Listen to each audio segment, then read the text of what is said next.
خلونا نفتكر فترة بعيدة شوية. في الألفينات كان لسه الإنترنت منتشرش في مصر، وبالتالي أغلب الناس ما كانش عندها طريقة تعرف منها إيه اللي بيحصل غير عن طريق الوسائل التقليدية، التلفزيون والجرايد والكلام اللي الناس بتقوله لبعض بشكل شخصي.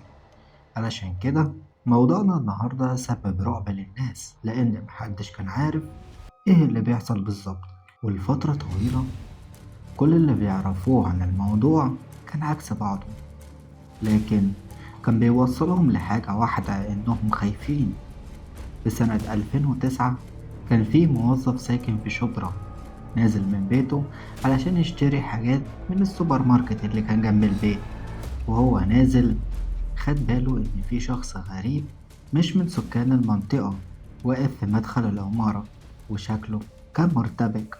لما الموظف سأل الشخص ده انت طالع لمين او لو محتاج حد في العمارة، الشخص قال له انه طالع لواحد حلاق ساكن في العمارة، وقال له اسمه. فالموظف رد عليه وقال له ان مفيش حد ساكن في العمارة بالاسم ده او حتى اسم قريب منه، وكمل طريقه وراح السوبر ماركت. ولما رجع لقى نفس الشخص واقف في مدخل العمارة، لكن كان بيمارس العادة السرية. الموظف مسكه وطلب له البوليس، لأنه خاف يأذي أي حد من سكان العمارة أو من المنطقة، لأن شكله كان غريب وما كانش مظبوط. لكن المفاجأة إنه لما راح اسمه البوليس إنه ما طلعش أي شخص عادي، ده طلع سفاح المعادي. محتاجين نرجع بالزمن سنتين تلاتة علشان نعرف مين بقى سفاح المعادي. في سنة 2006 و2007 بدأت أقسام البوليس تستقبل بلاغات عن حوادث متشابهة. البلاغات دي كان عن شخص بيهاجم الستات من ظهرهم، وبيتحرش بيهم عن طريق إنه بيلمسهم أو بيمسكهم من أماكن حساسة في جسمهم، وبعدها بيقطع هدومهم وبيعورهم بآلة حادة، كان غالبا موس. الحوادث دي كانت مقلقة جدا للناس وللبوليس، لأنها اتكررت أكتر من مرة بنفس الطريقة وتقريبا في نفس الأماكن. فدلوقتي إحنا مش قدام جرائم عشوائية، لأ، إحنا قدام جرائم ليها خطة واضحة ومرتبطة ببعض، أو زي ما بيقولوا متسلسلة. خلال التحقيق معاه اعترف وقال إنه مدمن للعادة السرية، وإنه كمان كان بيتفرج على أفلام إباحية. واعترف كمان إنه كان متعود يتحرش بالستات في الشارع، وبعدها يروح في مكان لوحده ويمارس العادة السرية. وقال كمان إن فكرة الجرايم جاتله بعد ما اتفرج على فيديو فيه شخص أجنبي بيعتدي على الستات في الشارع عن طريق إنه بيشد الجيبة أو الفستان اللي لابسينه وهم ماشيين في الشارع بهدف إنه يعريهم. لكن بشكل غريب الموضوع تطور معاه إنه يوصل إنه يعورهم بموس حلاقة أو مشرط. وكإجابة لسؤال أكيد جه في بالكم، هو إيه اللي يخلي شخص يوصل للدرجة دي من الإجرام؟ في الحقيقة الموضوع مش واضح، خصوصا إن كل الناس اللي يعرفهم سفاح المعادي بشخصيته الحقيقية استغربوا جدا بعد ما الخبر انتشر، لأن الموضوع بالنسبة لهم كان غير متوقع تماما. طب إزاي؟ المتهم اسمه محمد مصطفى محمود، اتولد في حي الشرابية. والده مات وهو صغير، فكان عايش مع أمه وأخته واتنين إخوات ولاد. ما كانش بيحب الدراسة، فخرج من المدرسة في مرحلة إعدادي وبدأ يشتغل حلاق. كل جيرانه ومعارفه قالوا إنه كان خجول، وإنهم مش مصدقين إنه ممكن يعمل كده، لأنه عمره ما تعرض لبنت من سكان المنطقة، ولأن حسب تعبيرهم لو كلم بنت كان بيبقى متلخبط جدا وبيعرق من التوتر. وده نفس الكلام اللي والدته قالته. خلال التحقيق اعترف محمد بكل الاعتداءات اللي قام بيها، وقال إنه عمل ده 11 مرة، وقال تفاصيل كل مرة كانت فين وعمل إيه ومواصفات الستات اللي اعتدى عليها.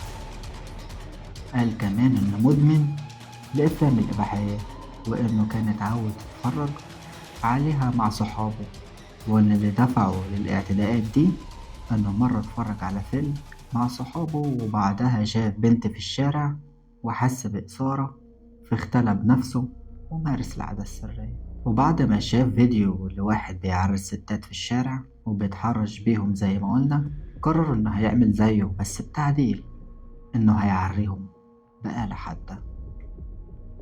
ونتج عن ده إن الستات اللي اعتدى عليهم اتصابوا بجروح نتيجة الاعتداء. في خلال التحقيق برضه عرفوا إنه عمل عمليتين قبل كده في منطقة الحوض، والنتج عن العملية إنه بقى يعتمد على ثقب في جانب معدته في عملية الإخراج، فما كانش بيقدر يقوم بيها بشكل طبيعي. ودلوقتي جه في بالنا سؤال مهم: ازاي ما تمش القبض عليه غير بالصدفة، وانه لولا الموظف اللي لقاه في مدخل العمارة شك فيه وبلغ البوليس كان هيفضل موضوع سفاح المعادي لغز ملوش حل. اكتشفنا ان بعد البلاغات المتكررة اللي استقبلتها اقسام الشرطة، في اجراءات كتير اتعملت علشان يقبضوا عليه، وجزء من الاجراءات دي كانت استثنائية وغير عادية. في الاول كانت محاولات الشرطة محاولات تقليدية بتتعمل في أي جريمة، وهي إن هم أخدوا شهادات الستات اللي تم الاعتداء عليهم وسؤالهم عن مواصفات الشخص اللي اعتدى عليهم: شكله عامل إزاي، كان لابس إيه، هل في علامة مميزة في جسمه أو في شكله. وبالوقت بدأت الشرطة تجمع مواصفاته، لكن كان صعب القبض عليه لأن كل مرة كان بيهرب بسرعة قبل ما أي حد يقدر يمسكه، وكان بيختفي. ولأنه كان بيهاجم الستات من ظهرهم، فبرضه كانت المواصفات اللي كانوا بيقولوها في شهادتهم ما كانتش دقيقة، وأحيانا بتكون عكس بعض. الشرطة كانت محتارة لأن الاعتداءات عملت رعب للناس في الشارع، وبدأت الأهالي تمنع بناتهم إن هم ينزلوا الشارع لوحدهم، ولازم يكون في راجل معاهم علشان يحميهم. وكمان كان النزول للمشاوير الضرورية، وبدأت الإشاعات تزيد بسبب الخوف، وكان لازم الموضوع يتحل بإن البوليس يقبض على سفاح المعادي. وهنا بدأت الإجراءات الاستثنائية. لأول مرة قرر البوليس إنه يجند 50 بنت. الخطة كانت إن البنات دي هتلبس هدوم مثيرة ويمشوا في مناطق السفاح كان بيتردد عليها، وكل بنت من ال50 يكون حواليها مخبرين وعناصر أمن مستعدين للتدخل في أي لحظة كان السفاح يظهر فيها ويقبضوا عليه. لكن للأسف الخطة دي فشلت، السفاح ما ظهرش وما وصلوش لأي حاجة. وبالتوازي مع الخطة دي الشرطة قسمت المعادي ل17 دايرة أمنية، وبقى فيه تواجد أمني مكثف في الشارع. أكتر من 1300 عنصر أمني كان مهمتهم كلهم إن هم يقبضوا على السفاح في أقرب وقت، وبدأوا يقبضوا على أي حد مواصفاته كانت قريبة للسفاح، وأي حد كان شكله مريب أو ملخبط كان بيتم القبض عليه والتحقيق معاه. والموضوع وصل إن هم قبضوا على أكتر من 3000 راجل وحققوا معاهم كلهم، لكن كانوا بيكتشفوا إنهم ملهمش أي علاقة بالموضوع، وكان بيتم الإفراج عنهم بدون أي تهمة أو قضية. ودي شهادة شخص من اللي حققوا معاه. بعد ما البوليس قبض على سفاح المعادي بالصدفة، اعترف خلال تحقيقات النيابة على كل حاجة بالتفصيل، لكن لما جه وقت المحاكمة أنكر كل ده، وقال إنه اعترف تحت ضغط وإكراه من النيابة، وإنه تم الاعتداء عليه علشان يعترف بحاجات هو ما عملهاش. لكن النيابة نفت ده تماما وصرحت إن كل الاعترافات اللي قالها كانت بدون أي ضغط أو تهديد. وفي نهاية المحاكمة قررت المحكمة بالحكم عليه 45 سنة مع السجن المشدد. وقال في تفاصيل الحكم إن تم إثبات الاعتداء المتهم على 9 ستات، ولأن العقوبة المناسبة للجريمة ممكن لتوصل ل7 سنين حسب القانون والدستور المصري، لكن قرر إنه يحكم عليه ب5 سنين بس على كل اعتداء عمله وثبت عليه. وبالتالي يبقى مجمل حكمه 45 سنة. ووضح القاضي إن المتهم كده كده هيخرج قبل ما يتم المدة كاملة، لأن القانون المصري بينص إن أقصى مدة بيقضيها الشخص المتهم في السجن على ذمة قضية واحدة هي 20 سنة بس، لكن هو حكم عليه بده علشان يكون عبرة وعظة لأي حد بعد كده. لكن للأسف المحاكمة ما خلصتش على كده. في 2013 قام المحامي الخاص بالمتهم بطلب النقض على الحكم وإعادة المحاكمة مرة تانية، بحجة إن الشهادات اللي قدمتها الستات اللي تم الاعتداء عليها بعضها كانت متعارضة، وإن أغلبهم ما قدروش إن هما يتعرفوا عليه لما اتعرض عليهم السفاح بعد ما تم القبض عليه، وده لأنه كان بيهاجمهم من ظهرهم ويهرب قبل ما حد يمسكه أو حتى حد يشوفه.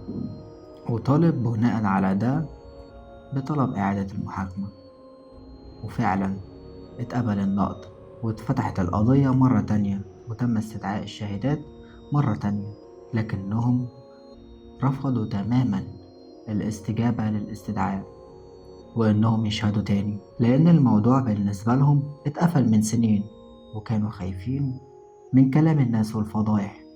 وده خلى القضية تكون ضعيفة جدا بدون الشهادات، وبالتالي الحكم الجديد على سفاح المعادي كان 5 سنين بس، وكان خلاص قضى أغلبهم في السجن.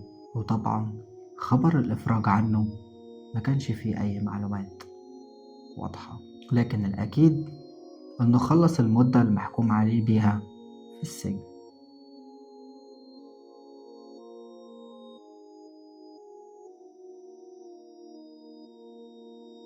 لو عجبتك القصة ما تنساش تعمل لايك وشير وسبسكرايب. شكرا.